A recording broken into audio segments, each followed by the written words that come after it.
welcome, and thank you for joining me today. Today we have a wonderful guest. She's actually on the recruiting side, Miss Larisa Zhukova. Thank you so much for joining me and sharing your story and your experiences.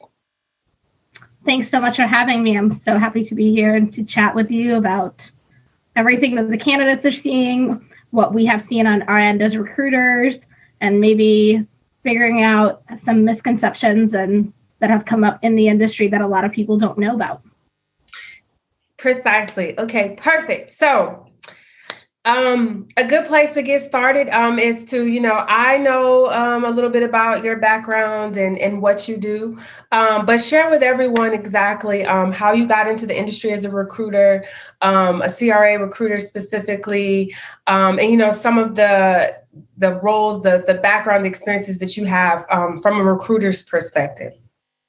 Absolutely. So I first started with a large manufacturing pharmaceutical company. This was like over 10 years ago. And I've been in the CRO pharmaceutical biotech space for about 10 years now, on and off, depending kind of what I was working with and who. I have worked with everything from entry-level CTAs to senior PMs to some of the VP levels, within different CROs as well as pharmaceutical companies. So I have a bit of everything in terms of experience. I have some very early phase experience in terms of career-wise, and then I have some very senior experience. So it's been a very good mix for me to see and kind of give advice to people kind of either starting out or at the back end of their career, because there seems to be a lot of misconceptions, and sometimes it's kind of a catch-22 with becoming a CRA and how to get into it. So it's always interesting to hear how people perceive it to be versus what we see on our end. Right. So true. Okay, so of course the first thing that entry-level aspiring CRAs want to know is what kind of roles or experiences should they be looking for, or should they acquire or have in order to, get a recruiter such as yourself to consider them as a potential candidate for an entry-level role? Absolutely. First, I also want to give a forewarning. So every company is a little bit different in how they handle entry-level CRAs. I think it's very important for people starting out to realize that a lot of times in this industry, if they come in and just apply to be a CRA, that is not going to work. The reason for it is because, as we know, CROs all work with major clients. So they have to present whoever is the CRA's resume to the client in order for them to either approve it or disapprove it, or kind of oversee that their experience matches with what they have. There is entry-level bridge programs, but even for a lot of those, a lot of the times companies really would like to see you to be a CTA or something with documents. The reason for it, and even a clinical working on site level, working, for example, doing the documents on site, not even in a CRO, but really with companies that are doing the heavy lifting every day, is an experience that would transition into a CRA position eventually. I would also strongly recommend, if you are starting out and you are applying to the larger CROs, that you apply to a broad range of them, anything from regulatory to documentation, even the front desk. Anything to get yourself to the door is where you want to start out. And a lot of people say, well, the front desk, what am I going to get from it? I have seen in my career, almost every front desk person at a CRO has moved in to a different position. And I actually know of quite a few that decided to go into the CTA role, and a lot of them are now CRAs. Oh, wow. So when everybody says, well, I can't answer the phone, I have a background in science, if this is the industry you want to go into, I wouldn't miss any opportunities in terms of exactly what it is if you are new to this industry. Right. So if that is an opportunity that comes up, I say take it and run with it. But I would really approach some of the larger ones because they have more volume. So they have more training opportunities and they have more of a carved out career path in terms of starting out very early on. So I would apply to anything from the larger CROs to really in where they're doing the study, like universities or wherever the sites are, for any of the possible opportunities with them, and then move up. It makes perfect sense. And I echo everything that you just said, and that a lot of people feel like the smaller opportunities or administrative roles or whatever you want to call them, they're kind of a waste of time or pointless. But like you said, you really have to get in where you can. And once you get that initial opportunity, that's when the doors kind of open. At least that's how it was for me, because I actually started out as an intern on a site, but it was non-paid. So essentially, people could say, oh, well, I can't work for free. But I got a lot of experience, and that's how I was able to ultimately get my CTA opportunity. So, like you said, if you really want it, you have to do what it takes. So now, moving from the types of role and experiences you would recommend, when it comes to resumes, your resume and CV, what kind of advice would you give for the entry-level candidates on their resume or CV? Of course. So resume and CV are very closely related. The only difference is I don't think even a lot of people know this. So a resume is supposed to be the shorter version, and the CV is the longer version of your resume. So that way, if you have 10 pages worth of documented work or projects, you can have the CV to back up to your resume, that if they want to see a more lengthy document that they can, but you should be applying with your resume. Right. So that's just a side note, because I think a lot of people interchange those words, and there is a difference between the two technically. For somebody starting out, I think the problem that becomes very obvious very quickly is they get overwhelmed. Yeah. They put every single thing on their resume, and a lot of times some of it is, I understand that you have had that experience and it has brought you to where you are and you've learned skill sets that may be transferable, but it can become very cluttered and it makes you almost seem like you don't know what direction you are trying to go into. I say focus very heavily about things that you have done that can be applied transferable skills. So, for example, if you do not have a lot of skills in the industry, but you're applying to a CTA job, what I expect you to do is go look at the CTA job. I'm not, by the way, disclaimer, never make anything up. This has to be factual information no matter what you do. But try to think of things that you have done that have the skill set that you are going to apply for. So with the CTA role, you, Jasmine, know best because you have done this. It's a lot of documents. Mm-hmm. It's a lot of putting in information into those documents, working with the sites. It's a lot of detail-oriented work. And it's very many hours of looking at just documents after document. Yeah. With that being said, that's also, I think, something that a lot of people that go into clinical research do not realize. What is an actual being a CRA entail and what is an actual CTA entail?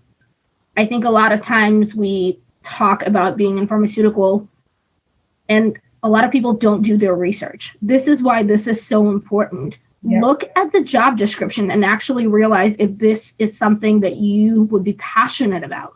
Do you actually like paying attention to those details? Because without those skill sets, you're not going to be successful in this industry. You're not going to be able to do this, and you're going to be very unsatisfied in your 40 hours a week. So look at your past experiences and put on there, if you have it, that you have worked with some sort of documents before. That's a very common thing that people do in other fields as well. But they don't seem to put that as the main point on their resume. They seem to focus on, oh, I love working in teams and I am a people person. Well, in a CTA job, it's great that you are a team, working in a team and everything like that. But a lot of it is independent work. Yep.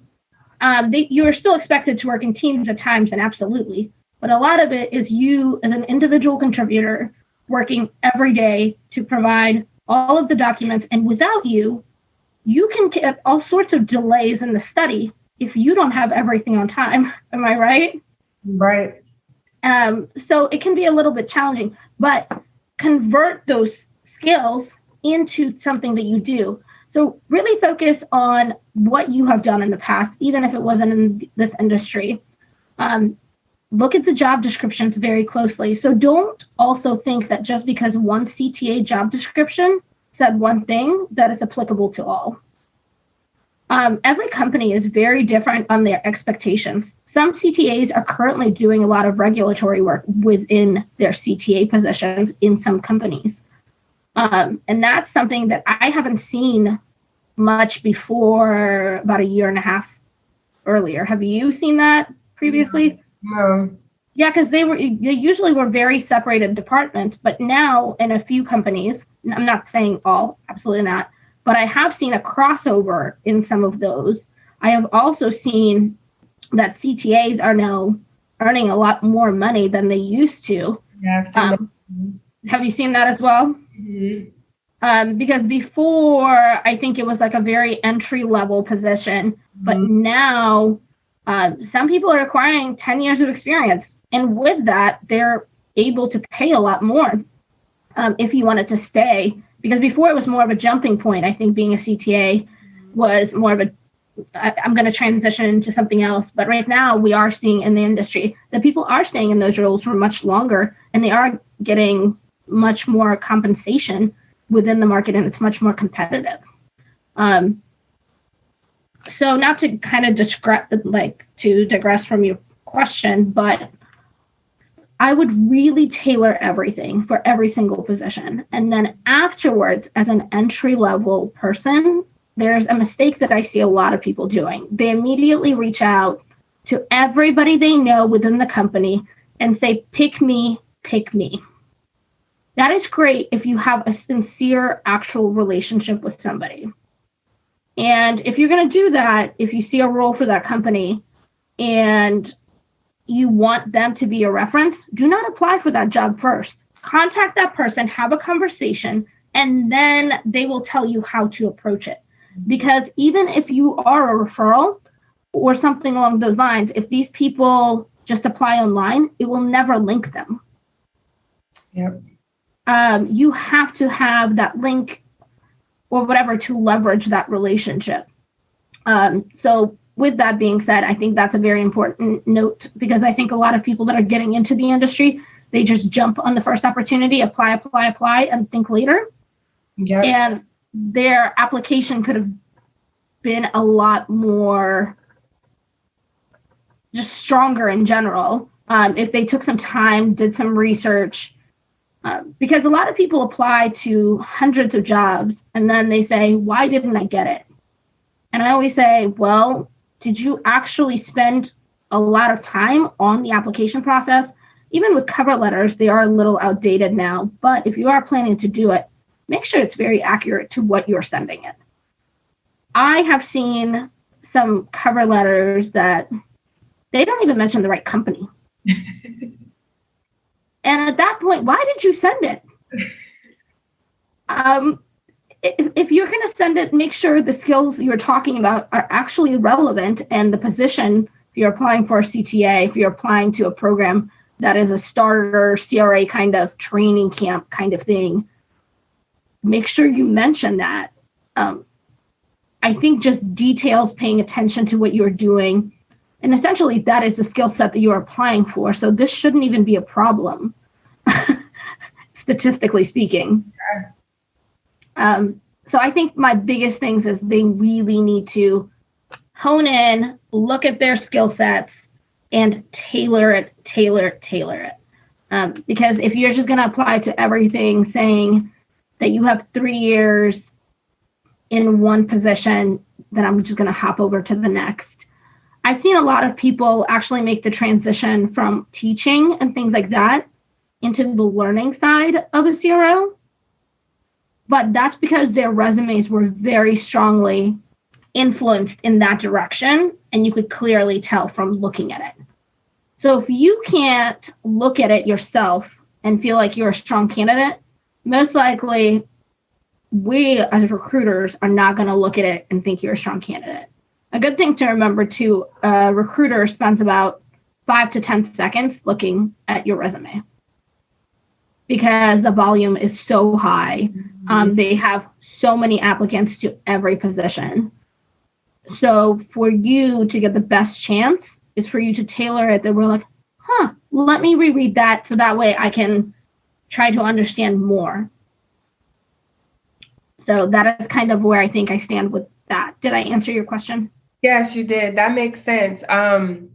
So you going back to what you said about the 5 to 10 seconds. So what kind of, and maybe it's not just one thing, maybe it's a few different things.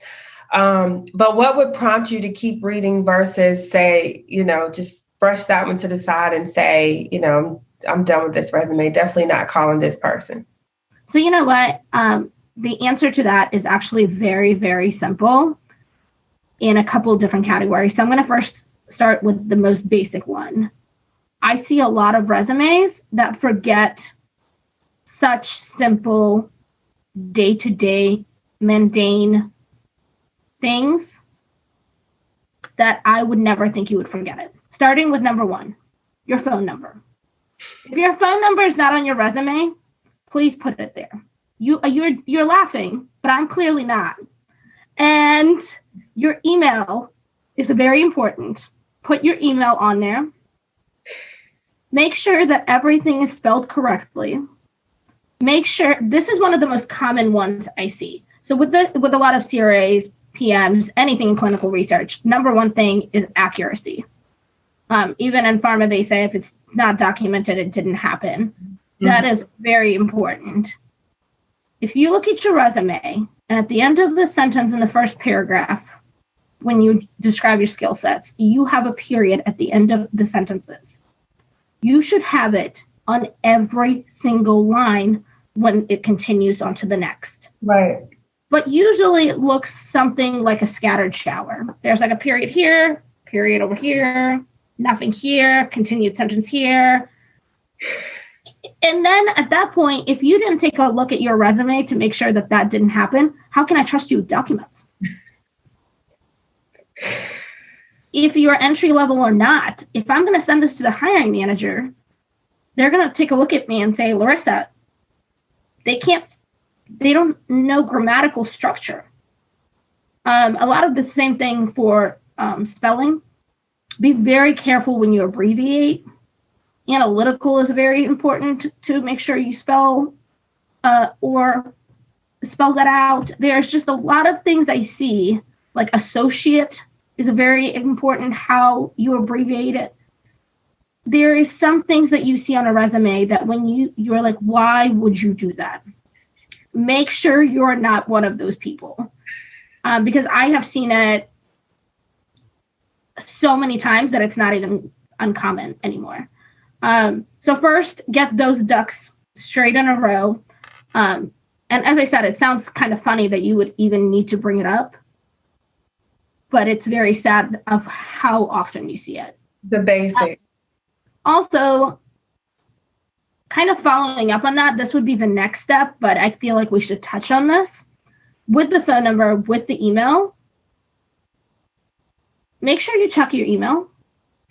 And your phone number, make sure when you're applying, you do not pick up and say, hey, what's up? You don't know me. I don't know you. I have seen so many responses. Also, the music in the background when you're applying for jobs, don't. Make sure to turn it off for that week when you're applying. There's quite a lot that I have seen when it goes to voicemail and it says the voicemail is full. I'm pretty sure not everybody in clinical research just called you this week and left you 40 messages. I should be able to leave you one. Little things like that seem very straight to the point, but are not, apparently. They need to be discussed and they need to be very clear when talking about them. Outside of that, like if your resume is all spelled out grammatically correct, it looks beautiful, you're ready to go. Having a clear path on where you're going and where you started. So if you held a few positions, say you volunteered at a clinic like you did when you started, Jasmine, and then you went on and during the same time you worked as a receptionist at a CRO or at a pharmaceutical company, or you worked as a clinical trial assistant in a site, whatever that may have been, organize it properly. So the first position goes the one that you're currently at. Afterwards, you can put down wherever you're volunteering at, but in the parentheses, put down volunteer position. Put down whatever it is. I know a lot of people, one of the helpful things to do is also volunteer on like a helpline or something along those lines. Like if you don't have a lot of time and you're trying to get in some clinical experience, a helpline sometimes attracts hiring managers because you're doing something good for the community. It's in the realm of clinical, and it's usually a very good start, especially if they're looking for somebody entry level. I would also then, one of the things that if they're clear about which keywords they have done, a lot of us put down a lot of information of what we have done, but what we actually put down is directly our job description. So say you're a CRA, you're literally going to log on to whatever company that you are working for, and you're going to say, this was my job. But in reality, you do so much more than that job description on a daily basis. Yeah. And you would actually have numbers to back it up. So how many sites did you have? What therapeutic area was it in? Have all of those integrated into the current job that you are at, because you will have, especially if you are a CRA experienced or CTA, you will have that grid at the bottom that will say what phase you were in and what area, right? Oncology, women's health, whatever. But put that down. What is the majority of the studies that you have been? A lot of the CRA jobs currently, they look for specific, you can be a CRA, but they're looking for a specific type of CRA. Yep. Oncology is very heavy on that, you know that. Yep. And phases. They are either looking for 1, 2, 3, or 4, and they are very specific about that. And if you have that experience, especially, write it down and literally put down the percentage that you have been on those studies. It makes it so much easier and gives you so much more control when you're talking to recruiters and you're able to say that. I have been working 60% for phase 1 and phase 2 oncology for the last 2 years. I have not. I think that as long as it's outlined like that, it makes my job a lot easier. Not saying that it needs to be, but it also gives candidates a much greater chance of receiving at least a phone conversation with a recruiter in order for them to move forward. The other thing I think me and you kind of were going to touch on is once you do submit it in, do expect right now that companies are requiring proof of where you have been. So this has never been done much, I think, in the previous years, but due to today's market And there has been quite a lot of talk about falsifications of documents from a lot of candidates. It's very unfortunate that it has come to this, but it is very normal. I know that some people that I've talked to, they're like, why? So what happens is I would call you afterwards and I would say, listen, I know you've been at blank, blank, blank, and blank, which is on your resume. However, I need you to send me proof that you were there. They are requiring either W-2s, they're requiring a badge, or your pay stubs. You can like redact all your private information. That's not what they're looking for, but they're looking for the logo and they are looking for your name to be able to verify before you go into the interview process. Because by the time that all of that gets verified on the end, they have lost so much time with so many candidates. Yeah, wow. We did touch on that. And it's just always baffling to me how many people, I guess, are trying to get away with falsifying the information because they do these very thorough third-party background checks, right? So at some point, it's going to catch up with you. And even if you do manage to squeeze your way in, if you don't have any experience and you're trying to get one of these roles, like it's going to show up at some point because you're going to have to ask questions that you shouldn't otherwise have to ask if you had the experience that you say you have, right? So it's always, every time I hear that, it's just like, wow. It's honestly, I have seen it so often. I have seen other people do the phone screen and a totally different person shows up to do the interview. Wow. I have seen where completely the resume is fabricated. And the problem is they have references. They have everything. But references are a different thing, right? Technically, I can say I'm Jasmine's reference. Right. Right. So it's very difficult to prove. You can do all the background checks, but usually they don't. So that's why they're becoming very strict on it. Like, I worked with one company pretty recent, and almost every candidate we had to verify before. And even I had a few of them that would say, yes, I'll get it to you. I have no problem. And then you would never hear from them again. That tells me you lied to me the whole time. And also, I just don't understand why. At that point, if I'm clearly asking for documentation, I think at that point I'd be like, listen, I think I've changed my mind. I hope you have a great day. But right now it's becoming the norm.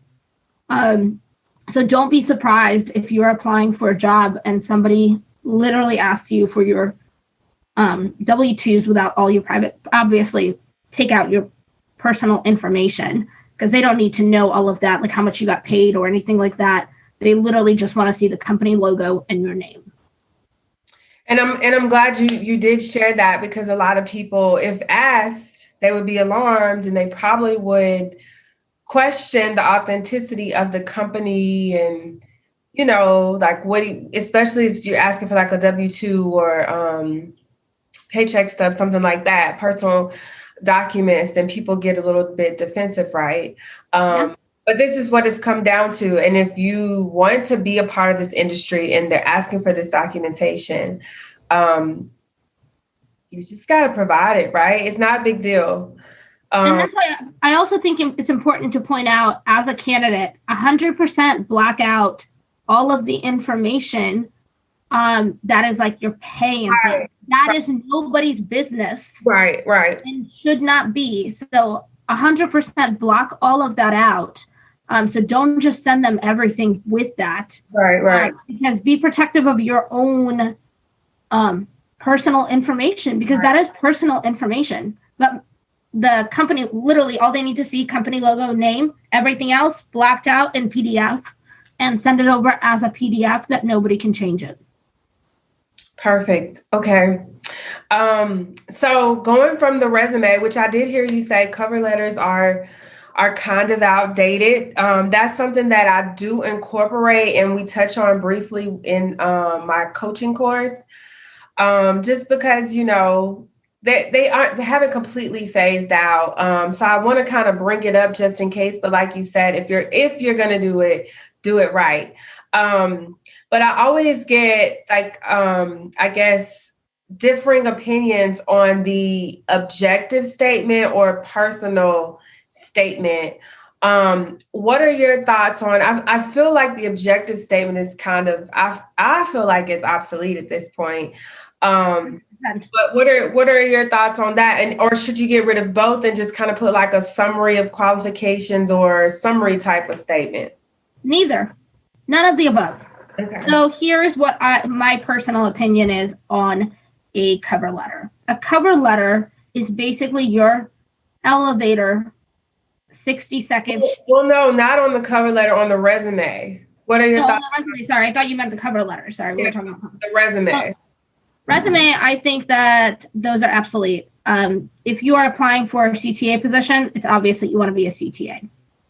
Okay. If you wanted to be in marketing, you would have applied for marketing and you would have tailored that's why you have to tailor your resume and really put down on the skill sets that you're going for.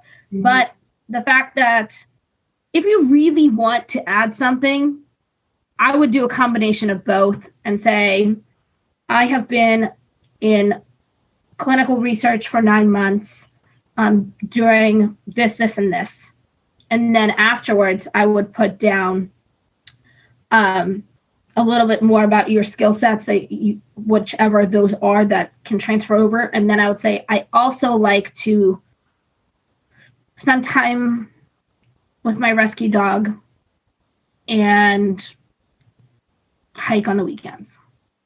It gives a little bit more human touch to it, but it's not a focus. It's literally one sentence on your whole CV. It makes you a little bit more human, but you had the business in the front.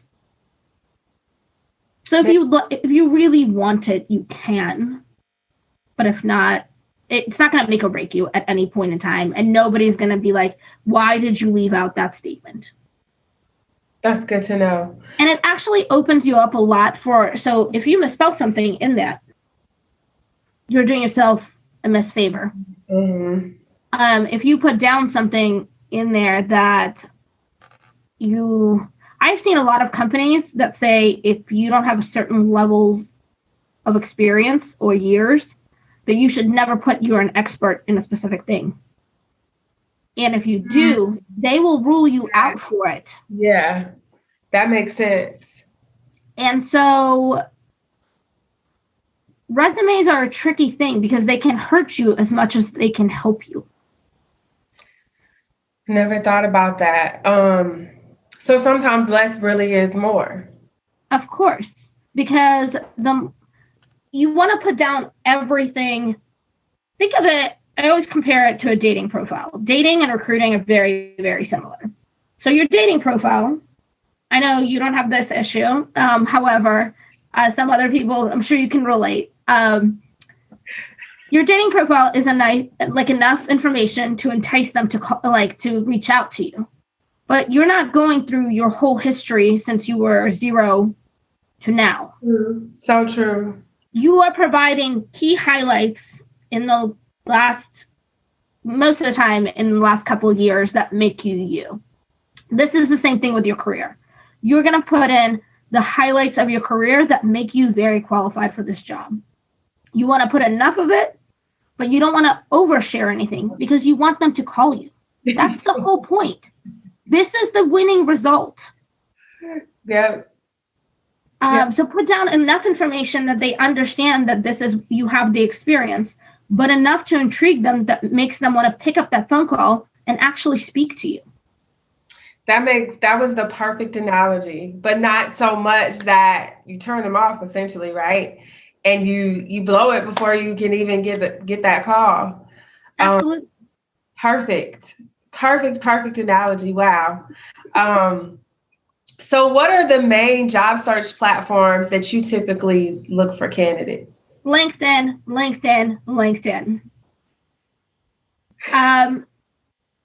there is other job boards that they also use.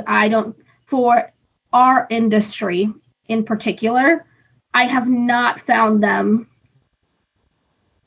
to be as successful as LinkedIn. Okay. So Monster, Career Builder. You can definitely put it out there. It doesn't hurt. It makes it easier the more places you put your resume out, the easier it is to find you. Okay. Absolutely.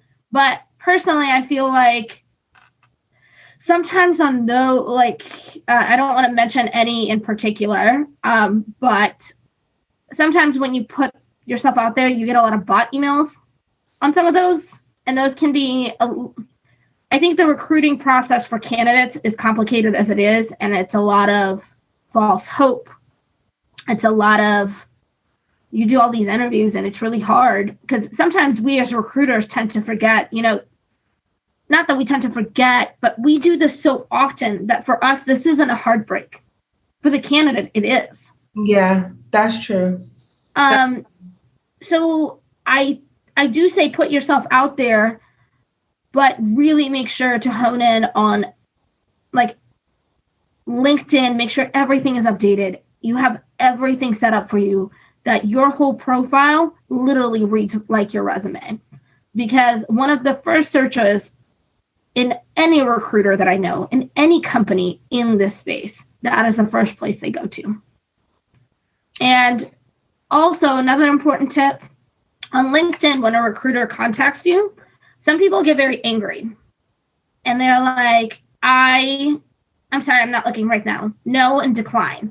And they literally decline the message that says, no, I'm not interested. If you click that, we can't contact you again without sending something else. So say, hey, I'm currently not in a space where I'm interested for any opportunity, but click yes, and then say, would love to keep in touch if anything changes. So that way you can get back to them if your situation changes. It doesn't hurt to know an extra recruiter. Right. So I always advise that, because you also could have a colleague or somebody else reach out to you and say, I'm looking for a new opportunity. And you said, I think I have somebody in my LinkedIn profile. Maybe I can connect you guys. Wow. I guess that's something I didn't think that people were getting upset about recruiters reach. I mean, is it that the reason why you're on LinkedIn, right? That's the primary reason, is to connect. I would imagine so, but I've seen it all. Wow. Well, that's good to know. I didn't even realize that was the topic that I should be touching on. So that's very, very good to know. Wow. And especially the recruiter could move to a different company. They could go somewhere else completely, or and you may be interested in that opportunity later on. Right. LinkedIn and networking is a major component of my coaching program and my course. It's like essential to your success, and you never want to burn those bridges, and you never want to, like you said, even if you aren't interested at the time, you never know when you may need to loop back around. And even though it's a big industry, but it's kind of a small world, and we tend to all kind of run into each other, right? And whether it's one company or the next, or one role or the next. So you definitely want to keep your opportunities open. I didn't even realize that people were getting angry about that. I know privacy is an issue or a challenge, I should say, that I've had with some of my clients, feeling like they didn't necessarily want to make their profile public or accessible to recruiters because of privacy issues. But like you said, how else will you be found if you're trying to hide? We can't find you if you don't want us to. But a lot of things, I think what people don't realize, also your employer cannot, in LinkedIn, when we get our licenses and things like that, it literally states in there that we cannot spy on anybody within our company, that if you put on there that you're looking for a new opportunity, unless you put the big banner, just to clarify, if you put on the big banner, there's nothing I can do for you. But if you click the little mark that says, I am currently looking for new opportunities, your boss can't come to you and be like, why did you do that? And by the way, how do you feel about that banner? I don't feel one way or the other about it. I think it's kind of indifferent. I have sometimes I'm hiring one just because maybe I will find somebody that way. It kind of puts it in a job search. But those hashtags and things, I don't have time to look through it hoping that I'm going to find somebody that maybe fits my job. So I'm going to type in LinkedIn search if I'm looking for a CRA, if I'm looking for a PM, if I'm looking for a CTA. I'm going to type whatever that is, and then I'm going to just click all the profiles. If you have the banner, it's great. I think that other people maybe know, like if you see it and you're like, if I see it on yours, for example, I'm going to be like, oh, Jasmine is now looking for a new opportunity. And if I come across something, I can send it your way. But at the same time, I do think it's a little bit in poor taste at times. Yes, I would agree. I personally feel like because they do still have that checkbox, like you said, you can tell that way, right? So I feel like the banner is it's like desperate mode. You know That's exactly. I didn't want to say the word, but it makes you almost slightly unappealing. Yes. Begging for a job. Yes. And you never, with that, there can be all sorts of different problems about that, because when you're posting it and I'm going to take this back to dating. I'm sorry. It's just the perfect analogy. Perfect analogy. Perfect.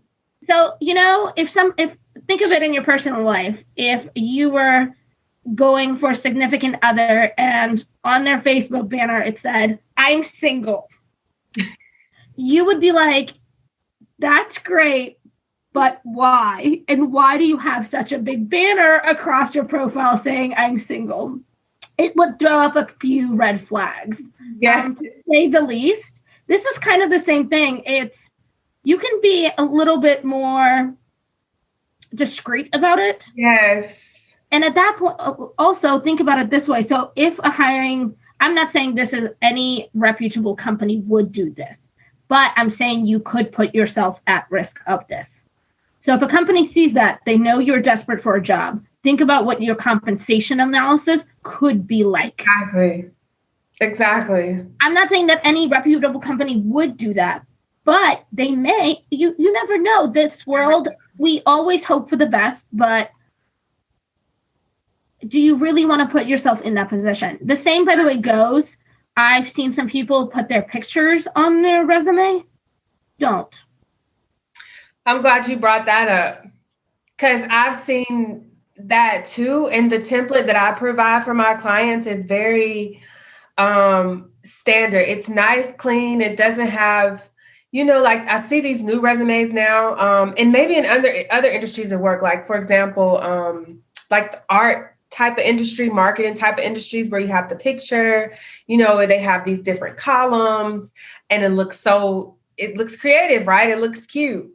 But in our industry, I feel like cute it's not going to help you. If anything, it'll turn away recruiters, and then it's not easily downloaded into, the system, the applicant system.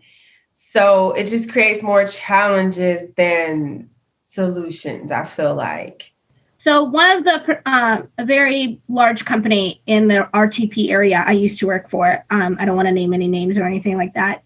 If I had anybody apply with a photo, what I would have to do is print it out, mark out the photo, like cut it out physically, get rid of all of that evidence, take another picture of scan it back into the system, replace it into the system, and then send that version. So can you imagine how unattractive that looks? Yes. And then I would have to put an addendum into the file that I did that, so that way there's no unconscious bias. The reason why I say this, people in today's world, you don't want to give anybody any limitation on why to exclude you. Right. And I'm not saying that companies exclude anybody based on anything or anything like that in this industry. I'm just saying to protect you as a candidate, you must be your own advocate. Right. In order to do that, do not put your picture on there. I actually, at this point in time, I also say don't put your address. I do not think you should put your address. So what about city and state? City and state, absolutely. Okay. You can possibly even include the zip code, especially if it relates to where the airport is to your house. Right. However, the address, does it matter to the employer if you live in an apartment or house? What are they going to do? Zillow you? What is you will need to give it to them later in time for the offer. Or they might ask you when you're on the phone screen, in case you do get an offer, for that information. Right. But at that point, you don't, and think of it, your resume floats quite a bit on the internet. It does. So think about that. If I can find it, somebody else can find it as well. And in today's age and times, do you really want your address to be that easily accessible? True. You don't. To protect yourself, hide it. Well, not hide it, but just if you live in Raleigh, because we're in RTP, just put down you live in Raleigh. Yep. You're going to be able to commute. Nobody's going to disqualify you for not putting the full address. It's fine. There's no reason for it.